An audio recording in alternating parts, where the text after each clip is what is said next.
ആലപ്പുഴ ജില്ലാ പഞ്ചായത്തിലെ 24 അംഗങ്ങളും സത്യപ്രതിജ്ഞ ചെയ്ത് അധികാരമേറ്റു. ജില്ലാ തെരഞ്ഞെടുപ്പ് ഓഫീസർ കൂടിയായ കളക്ടർ അലക്സ് വർഗീസിന്റെ നേതൃത്വത്തിലായിരുന്നു ജില്ലാ പഞ്ചായത്തിന്റെ സത്യപ്രതിജ്ഞാ ചടങ്ങ്. ആലപ്പുഴ ജില്ലാ പഞ്ചായത്തിലെ അംഗമായി തിരഞ്ഞെടുക്കപ്പെട്ട ജെയിംസ് സിംഗർ എന്ന ഞാൻ നിയമാനുസരണം നടപ്പാക്കിയ ഇന്ത്യൻ ഭരണഘടനയുടെ യഥാർത്ഥമായ വിശ്വാസവും കൂറും പുലർത്തുമെന്നും ഇന്ത്യയുടെ പരമാധികാരവും അഖണ്ഡതയും നിലനിർത്തുമെന്നും പ്രയാസങ്ങൾ കൂടാതെ ജില്ലാ പഞ്ചായത്ത് കോൺഫറൻസ് ഹാളിൽ നടന്ന ചടങ്ങിൽ തെരഞ്ഞെടുപ്പ് വരണാധികാരിയായ ജില്ലാ കളക്ടർ അലക്സ് വർഗീസ് തെരഞ്ഞെടുക്കപ്പെട്ട ഏറ്റവും മുതിർന്ന അംഗമായ മനക്കോട് ഡിവിഷനിലെ ജെയിംസ് ചിങ്കിതറയ്ക്ക് സത്യപ്രതിജ്ഞ ചൊല്ലിക്കൊടുത്തു. തുടർന്ന് ജെയിംസ് ചിങ്കിതറ മറ്റ് അംഗങ്ങൾക്ക് സത്യപ്രതിജ്ഞ ചൊല്ലിക്കൊടുത്തു.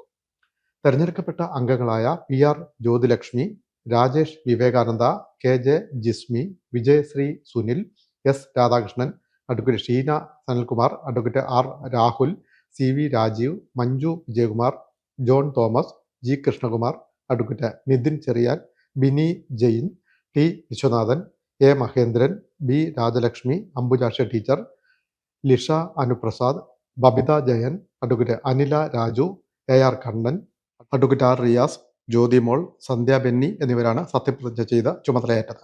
ചടങ്ങിൽ MLA മാരായ PP Chitharanjan, advocate U Prathibha, ADM Asha C Abraham, ജില്ലാ പഞ്ചായത്ത് സെക്രട്ടറി B പ്രദീപ് കുമാർ, തെരഞ്ഞെടുപ്പ് ഡെപ്യൂട്ടി കളക്ടർ S ബിജു, മുൻ MLA അഡ്വക്കേറ്റ് ഷാനിമോൾ ഉസ്മാൻ, ജില്ലാ പഞ്ചായത്ത് മുൻ പ്രസിഡന്റുമാരായ R നാസർ, KG രാജേശ്വരി, ജില്ലാ പഞ്ചായത്ത് മുൻ വൈസ് പ്രസിഡന്റ് NS ശിവപ്രസാദ്, മറ്റു ഉദ്യോഗസ്ഥർ, KLDC ചെയർമാൻ PB സത്യനേശൻ, മറ്റ് രാഷ്ട്രീയ പാർട്ടി നേതാക്കൾ തുടങ്ങിയവർ പങ്കെടുത്തു. In media Alappuzha.